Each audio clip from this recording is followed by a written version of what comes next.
Hello, my name is Susan Winkelstein, and I'm a funeral director with Chicago Jewish Funerals. And we're about to begin the services for Mrs. Irene Daitch. Officiating this morning is Rabbi Misha Tillman. Thank you, Susan.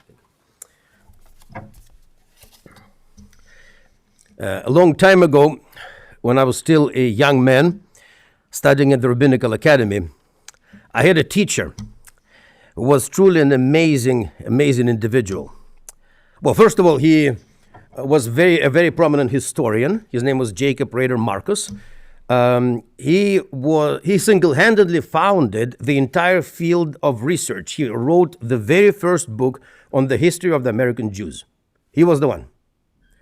Secondly, he lived a long life. He passed away, and I think he was a couple of weeks short of 100. And I was the last class he taught.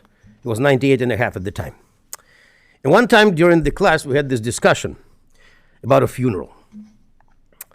And Dr. Marcus said something that kind of astonished me then, but the longer I live, the more I realize how correct those words were. This is what he said. Oh, he was from West Virginia, hence a peculiar accent. He said, "Michael, you better remember, 5 minutes, gotta be enough to say everything important about anybody. 5 minutes. Like many young people, I perceived death rather, dramatically. I was like, 5 minutes. But then I started practicing as a rabbi, and I realized he's right. He's right. And 5 years down the road, 5 years after that conversation, I was already here in Skokie, sitting in the house of a family. They lost their father, and 2 sons were there with me in the room. And I quoted my teacher, and one of the sons said, "But Rabbi, this is very sad." And I said, "What's so sad?" He said, "The whole human life in only 5 minutes." And then I replied without even thinking. It just came out by itself. I said, "What good is a book if you cannot tell me in 5 minutes what the book is about? You read the book. You should be able to tell me in 5 minutes what it's about. Life is a book. Like any book, it has the beginning, and like any book, it has the ending. And we're gathered together to say farewell to people whom we love and respect. It's not only about the pain of loss. It is, of course. But even more importantly, it is about the book that they're leaving behind. And today is about Irene's book. And that book that she's leaving for us is not the source of sorrow or sadness. It should be the source of joy and pride. And I'm saying that not because she lived a long life. God blessed her with a wonderful long run. Statistically speaking, most of us will not make it this far. Hopefully we will, but most likely we won't. But it's not about that. It's really about the kind of life that she lived. And there was nothing extravagant about Irene's life either. But the meaning of life has nothing to do with quantitative things. It has nothing to do with how expensive our cars, how big our houses, how prestigious areas we live in. Those things are not really, if you have it, it's good. But they're not important. They don't define the meaning of life. What does define the meaning of life is our relationship with people around us, and first and foremost with the family. Our dedication, our mission. Irene defined her mission very simply. Only one word that defined her mission: mishpucha, family. That is what defined her as a person, as a human being. And today we can proudly say mission accomplished. She did great. And that is why Irene's book is beautiful and inspiring. How do we write the book? King Solomon wrote an interesting reflection 3,000 years ago, or at least the tradition says that he wrote it. It's called Kohelet in Hebrew, or Ecclesiastes in English. It's part of the biblical literature, but many rabbis said that, kind of wondered why it was even included in the biblical corpus of literature, because it's really a different book, a somewhat cynical book. It's not about God and a human being. It's really about what it is like to be a person, to be a human being, to live in the world. Chapter 3 begins with a very famous statement that you will recognize even if you never read the book. For everything there is a season, a time for every experience under the heaven, time to be born and a time to die. You know that expression, right? That was in a song, right? By the Birds. Oh, you're laughing. Huh? See, it was in the. If you remember the 60s, you were not there. You were, right? Yes. Oh, you don't remember the 60s, Donna. Right. Then you were there. Be it as it may, having established our finitude in time, Solomon proceeds to highlight contrast in experiences in life, good and bad, because every human being goes through everything. Good things, bad things, profit, loss, joy, sorrow. What does it mean? It means that it is our duty to make every experience count, to make it meaningful, to make it significant. This is how we create our book. The words of King Solomon. לכל זמן ועת לכל חפץ תחת השמיים, עת ללדת ועת למות, עת לדעת ועת לקור נטוע, עת לפרוץ ועת לבנות, עת לבכות ועת לשחוק, עת צפות ועת רקוד, עת להשליך אבנים ועת כנוס אבנים, עת לחבוק ועת לרחוק מחבק, עת לבקש ועת לאבד, עת לשמור ועת להשליך, עת לקרוא ועת לתפור, עת לחשות ועת לדבר. For everything there is a season and a time for every experience under the heaven. A time to be born and a time to die. A time to plant and a time to uproot what is planted. A time to break down and a time to build up. A time to weep and a time to laugh. A time to mourn and a time to dance. A time to cast away stones and a time to gather stones together. A time to embrace and a time to refrain from embracing. A time to seek and a time to lose. A time to keep and a time to discard. A time to rend and a time to sow. A time to keep silence and a time to speak. It is a time to speak. It is a time for us to reflect on the book that Irene has written, the book that will always be the source of joy, inspiration to all of us. I already mentioned that God blessed her with long years of life, but I'm not going to say exactly how old she was. She was a lady, so I'm not going to talk about the age. You know, I always say, it's my line, by the way, I always say that. Women do not age and men never grow up. Right, Kimberly? Matt, let's be honest, man. Her background is a classical Chicago Jewish for her generation, right? Grew up on the north side, went to Albany Park High, Roosevelt High School, to be well, there were two schools back then, Roosevelt High and Van Steuben. And right, and depending which one, you went to Van Steuben? Yes. All right. So he went to the rivalry school. Right, rival school. Rival, yeah, there was a big rivalry between those schools, yeah, big time. Oh, big time. One was the right school, and one was the wrong school. If you ask Irene, she went to the right school, you went to the wrong school. And vice versa. That's where they just started integrating. Oh, really? Oh. Started integrating Well, like merging? white and black. Oh, white and black. Ah, back then, white and black. Okay, right. You know, you're talking the 60s that you do remember. Okay, you do remember the 60s after all. Okay. Okay, you were not there then. Yeah. Now, what's worth mentioning is that during World War II, a very difficult and trying time in the life of the entire humankind, including our country, the United States, many people, Irene included, took part in the war effort. She worked as a telephone operator. She was a young girl, and she made her contribution to making sure that the terrible mortal enemy of our people is defeated. She made her contribution to our great victory. And then again, that word, the important word, mishpocha, family. Got married to Sydney and dedicated herself to raising her daughters, delighting in her granddaughters, and then great-grandchildren, taking care of Sydney, of course, her beloved husband. And Sydney had his business, so Irene also worked as a bookkeeper for his business. See, back in the day, while women were homemakers, it was still beneficial for those men who ran their own business, that had their own geschäft, to kind of get his wife to do that little work for himself too.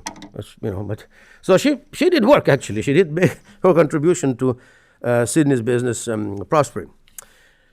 Now, what does it mean to make family your mission in life?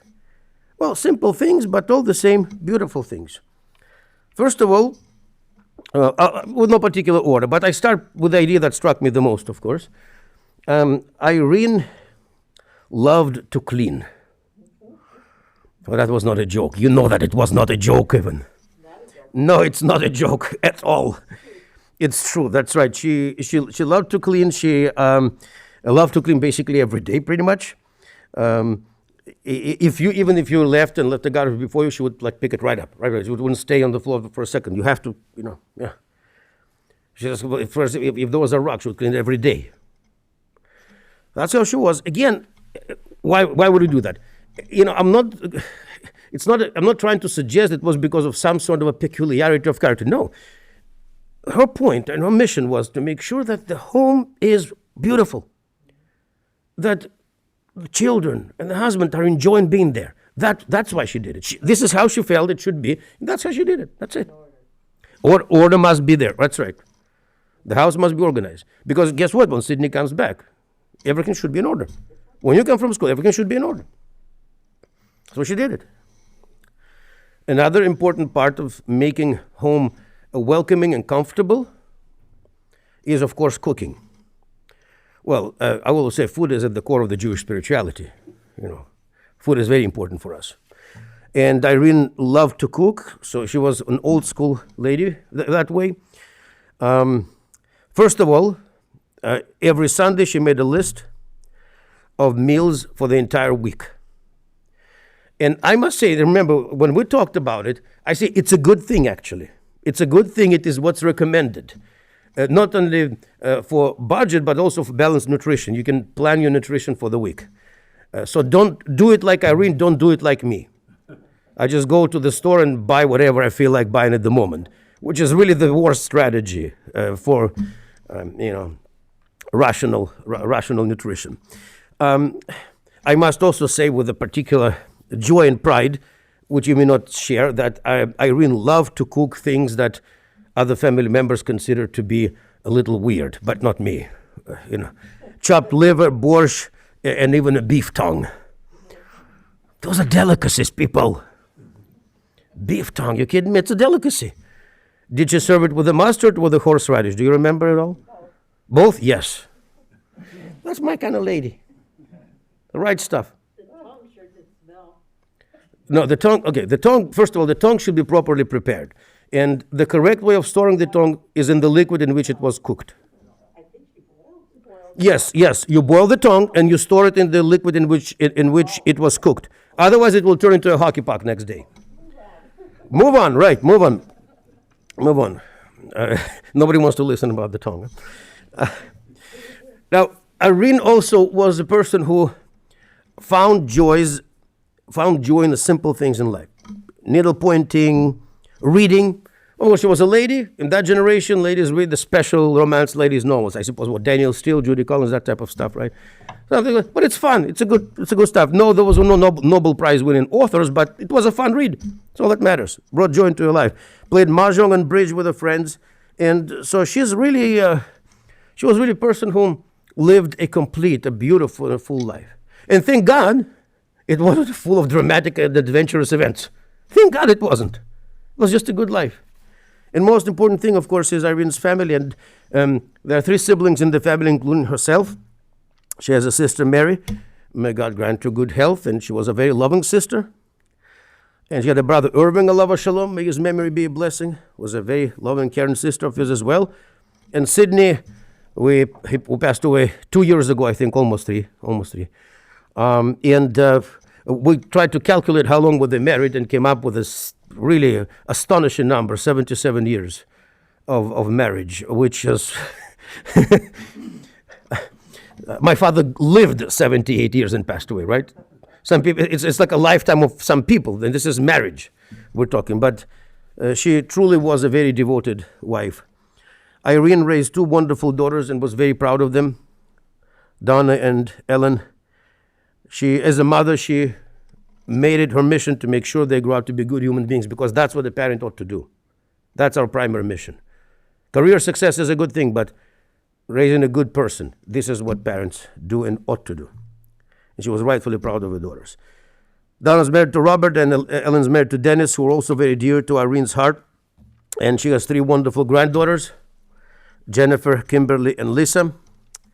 Kimberly is married to Matthew. Every time we go through this. Matthew versus Matthew.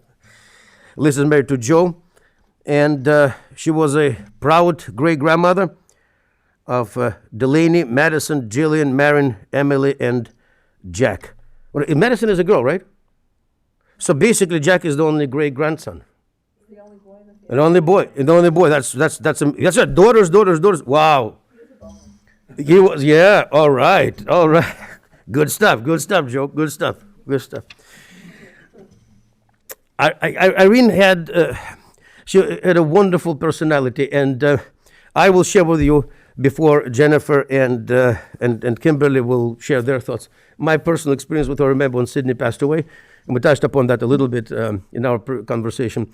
So when I was coming in to sit down with the family and with you, and I think either Don Ellen, one of the two, told me, Rabbi, Mom is a quiet lady. She's not gonna have all that much to say, so we're gonna just take over. Lo and behold, it was exactly the opposite of what was said to me. And Irene just opened up and kept on talking and discussing this. We discussed the world and everything therein. And I'm saying that without slightest regret. Yes, I spent more time there, but you know what? It was well worth it. It was well worth it because it gave me an opportunity to learn more about things that you even didn't know much about, since she's your mom and comes from the older times, right? And it's true, it made me feel good because for whatever reason, Irene felt comfortable in that situation, opened up and talked. And that was great. She was a person that I will also remember fondly as just a wonderful human being and a good neshama, a good human soul. And at this time, I'm pleased to invite Jennifer to come forward and share her thoughts about Grandma.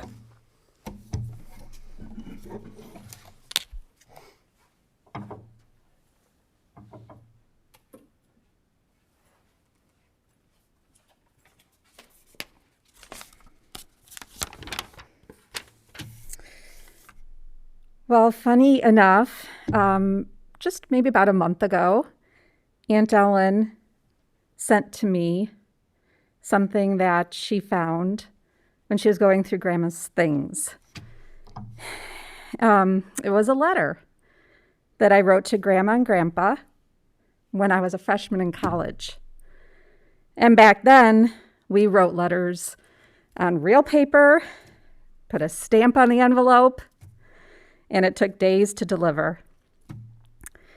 In the letter, I talked about each of my classes in great detail. And reading that letter now, I'll admit I was a little bit embarrassed by how nerdy I sounded. But at the same time, I reflected on the fact that I sat down to write a letter to my grandparents when I was in college. I must have been thinking about them as much as they thought about me. A few of my early childhood memories of Grandma include her making me tuna fish sandwiches with the crust cut off. I don't know why she did that, but it was a special touch, and she thought that that's how I wanted it, and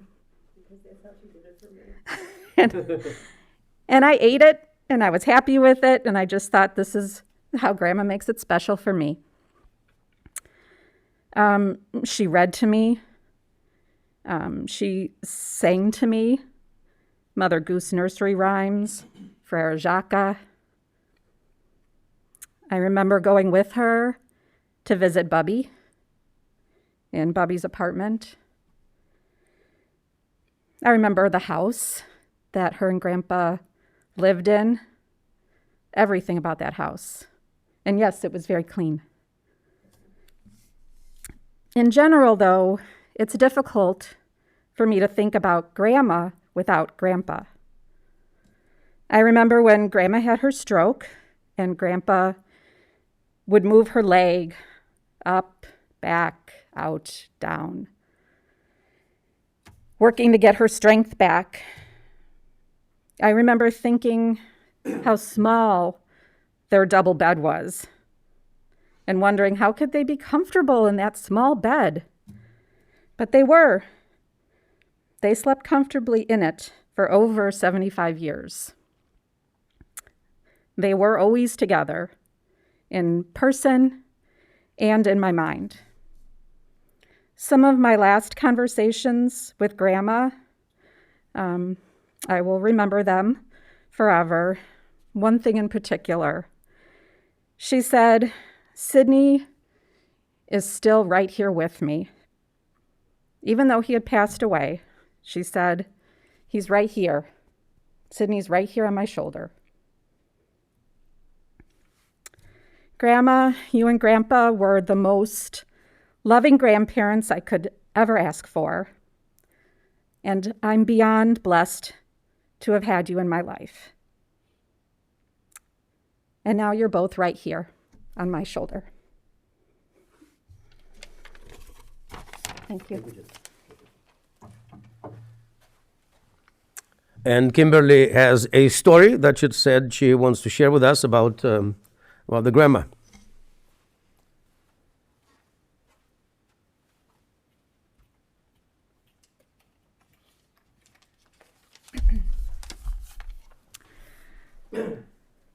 So, my earliest memory of my grandparents, of Grandma and Grandpa, were when I was about 3 years old.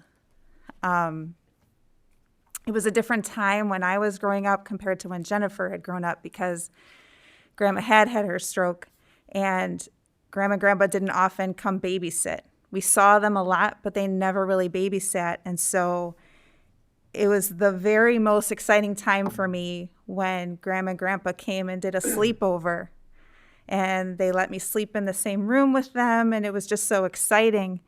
And I remember it. I remember them being there and sleeping in my parents' room and everything. And although I don't remember this part of the story, Grandma used to tell me that I said to her, "Grandma, will you come stay with me next time my mom has a baby?"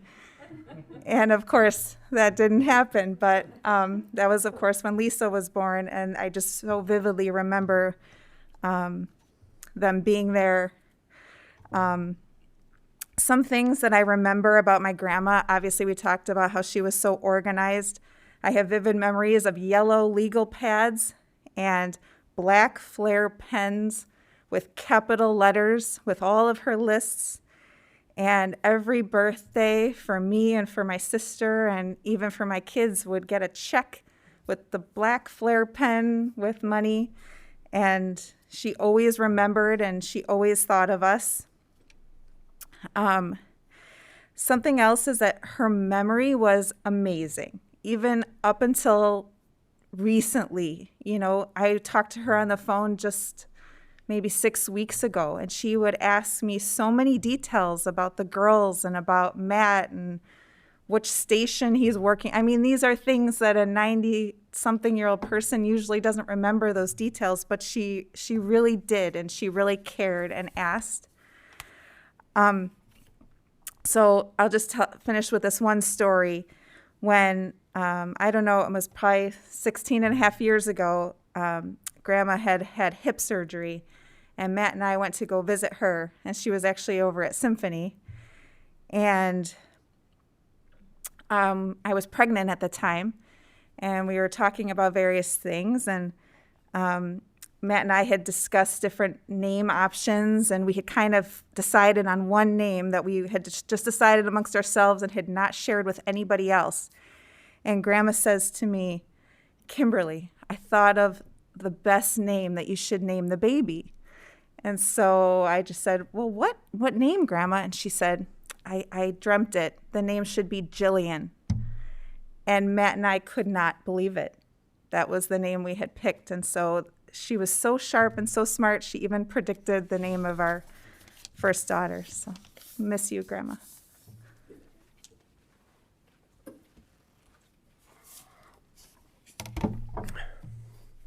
At this time, my dear friends, we shall perform a very ancient ritual which is called Kriya. It dates back to the biblical period of the Jewish history. You have the ribbons down in Ellen, and you may be assisted by Robert and Dennis if you like. If you prefer, you need to make a vertical tear on the ribbon that was given to you. Oh, you may be assisted. Yes. Baruch atah Eloheinu melech haolam dayan emet. Blessed be Lord our God, ruler of the universe, judge of truth. Amen. I mean, yeah. Some of them are more difficult to tear than others. Oh. Then do it. Then do it across. Do it across. Yeah. Yeah. Good enough. Good enough. All right. Please rise for the memorial prayers, my friends.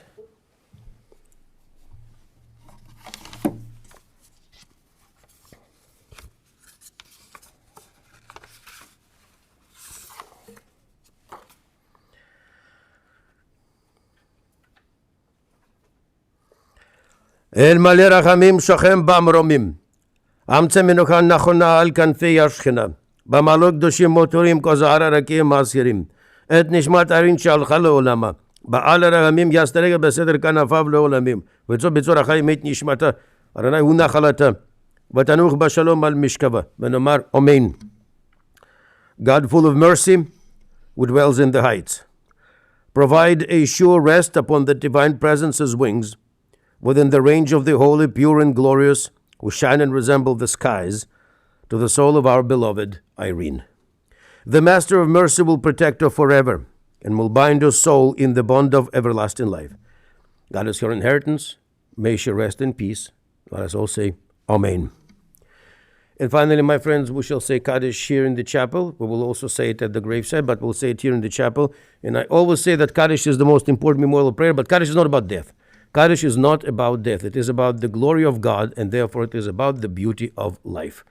And today, here and now, we shall honor Irene's life in the book that she is living for us as a beautiful legacy with the sacred words of our ancient prayer.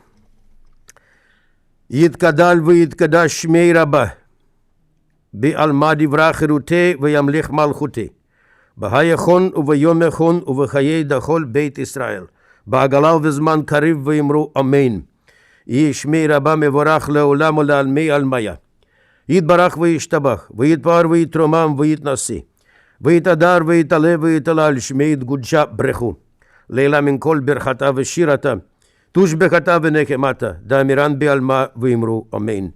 Yesh lama rabba min shmaya v'chayim aleinu v'al kol Israel v'yimru Amen. Oseh shalom bimromav uyaseh shalom aleinu v'al kol Israel v'yimru Amen. May God grant peace to those who mourn and comfort all the bereaved among us. And may Irene's memory be a blessing upon all us. Amen. May be seated.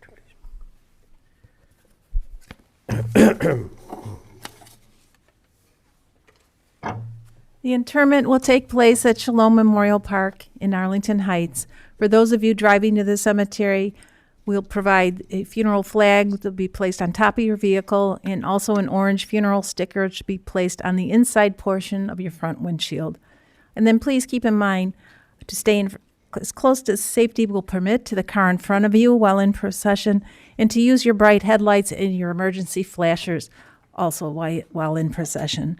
And there will be a Zoom Shiva this evening at 6:30 p.m. And to attend the Shiva, please visit cjfinfo.com, which is also listed on the website. And then the family has asked that memorial contributions go to the Women's American Ort, which is located in Northbrook. Again, the address is listed on our website as well as the email address. And for those of you joining us online, we encourage you to share your personal condolences and stories of Irene at ChicagoJewishFunerals.com or on Legacy.com. At this time, I'll ask everyone here present to please rise as we escort Irene's casket from the chapel.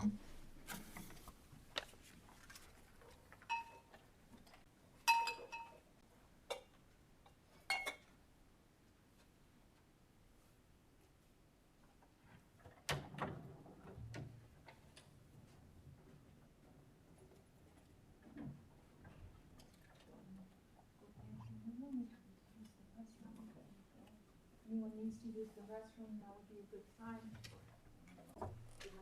I'll see you.